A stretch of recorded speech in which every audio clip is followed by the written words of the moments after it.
I always think you're testing fate when you say something is award winning in terms of its design and structure and safety. We remember the Titan, for example, right? That sank after it was apparently some crazy good design that in the end was, well, it looked to be controlled by an Xbox controller. So the article in question is this one: How sinking of a luxury yacht off Sicily unfolded. One man has died and 6 people are missing after a luxury yacht sank in freak weather conditions off the coast of Sicily. I think at the time, people were asking questions in terms of how did this manage to happen with modern day meteorological data? How could it sink?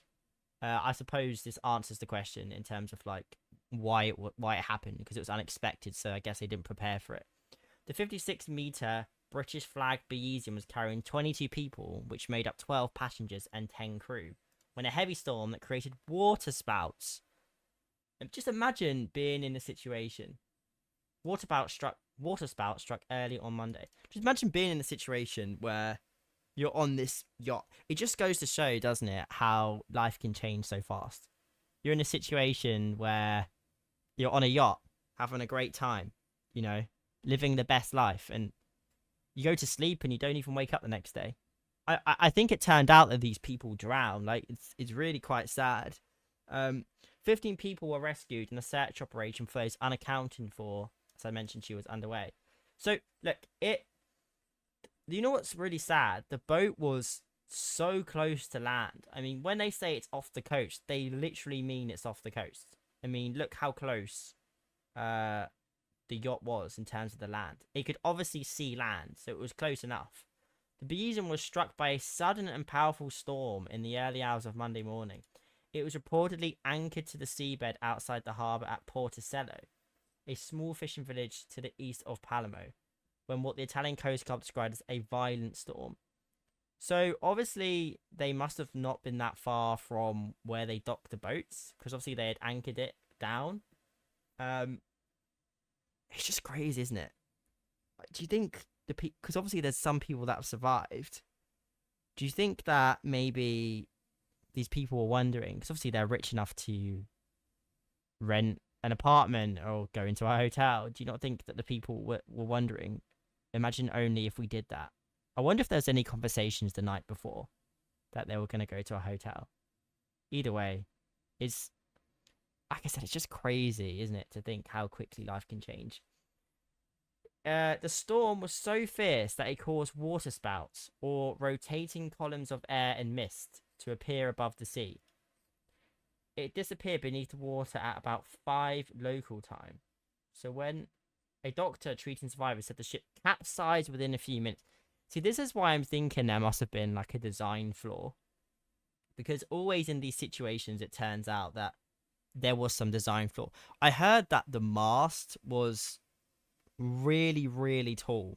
I remember speaking to my father about it. And he told me that it was like abnormally tall, and it wouldn't have helped the boat in terms of it staying upright.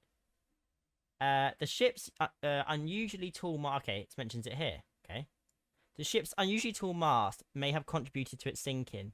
I mean, it does make sense, doesn't it? If you've got a boat with a really low mast, then the wind is not going to really do much, right? At least it's not going to affect it as much. But if you've got a really tall mast, it makes it really unstable. So a really crazy gust of wind or a sudden change in weather is obviously going to impact the boat a lot more. He told BBC Radio 4 Today programme that the mast acted almost like a sail in the strong wind, especially if it being so high. The extreme winds could have caught the mast and pushed the yacht over. Well, it makes sense, doesn't it? Probably, like I said, a design flaw. We saw a red flare, so my first mate and I went to the position and we found this little raft that drifted. Do you know what? If obviously these people are so crazy rich, they have got their own yacht. Why did they not just, I don't know, simply have some private security on another boat? Does it not make sense to do that if the type of people that are on this boat, of course, are incredibly rich? So why they didn't hire another security team or a boat just behind it, for example, to like help with security? Another witness, Fabio Cafelu, captain of a trawler, said he was about to go on a fishing trip when he saw flashes of lightning, so he stayed in the harbour. And at about And at about 4:15 a.m., we saw a flare in the sea. Because it was 4:15 a.m. when they saw a flare, and it disappeared at 5 local time. That must have been terrifying. Do you know what it reminds me of? You know, on the Titanic, where there's that episode, isn't there?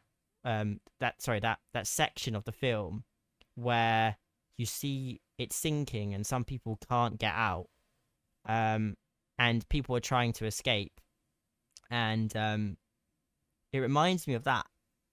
It reminds me of that situation where the people are like trying to escape, but there's just no way to get out. I wonder if this was the case here. It just reminds me of that movie so much. It must be terrifying. We waited for the water spout to pass, he said, and after 10 minutes we went out to the sea and we saw cushions and all the rest of the boat that had sunk and everything which was on the back at sea. However, we did not see any people in the sea. They were obviously trapped inside the boat. Another fisherman described seeing the yacht sinking with my own eyes. It's actually like a movie, isn't it? You're looking out at the ocean and you're seeing people. Well, obviously they didn't know, but without knowing, you're seeing people die in front of your eyes. It's just terrible. I always think when, as I said, when you're doing things to test the limit of nature.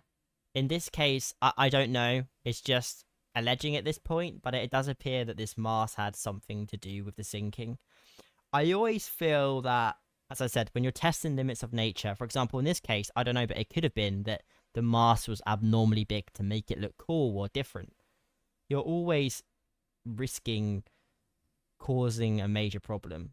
As I said, we saw it with the Titan, we saw it with the Titanic, we saw it with many other transports in the past. We have a Boeing situation because they're trying to change different things on the Boeing, upgrading technology, and obviously this is causing disasters. And now we've got a situation where a super yacht has ended up sinking and killing all of its crew members, or at least a lot of them. It's just terrible and it's sad. But anyway, that's it for today, guys. Thanks for watching, and I'll see you again tomorrow. Okay, bye-bye.